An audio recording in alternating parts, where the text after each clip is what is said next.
नमस्कार शेतकरी मित्र हो. आज एक जबरदस्त असा डेमो रिझल्ट तुमच्यासमोर घेऊन येत आहे. आजची तारीख आहे 21 मे 2024. आजच्या दिवशी आपल्यासमोर हा जो डेमो आहे याच्यामध्ये सर्वात अगोदर ही कपाशी,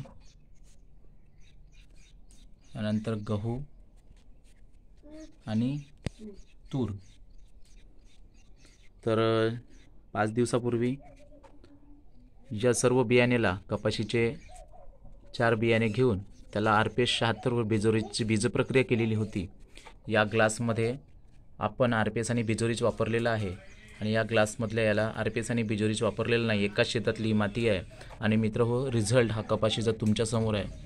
ज्याला RPS आणि बिजोरीच लावलं त्याची जोमदार अशी वाढ झालेली आहे, फ्रेश आहे. आणि ज्याला लावलेलं नाही आहे त्याची वाढ बघा. हे धन्वंतरीचं बिजोरीच आणि RPS.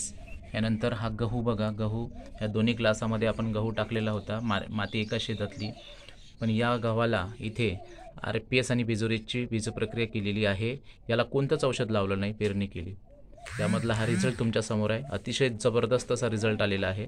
यानंतर ह्याच्या 2 ग्लासमध्ये आपण तुरीच्या बियाण्याला बीजप्रक्रिया केली होती. याला RPS 76 आणि बिजोरीच लावलेला आहे आणि या ग्लासामध्ये लावलेलं नाही आहे. तर ही 100% उगवण झालेली आहे. रिझल्ट जबरदस्त आहे.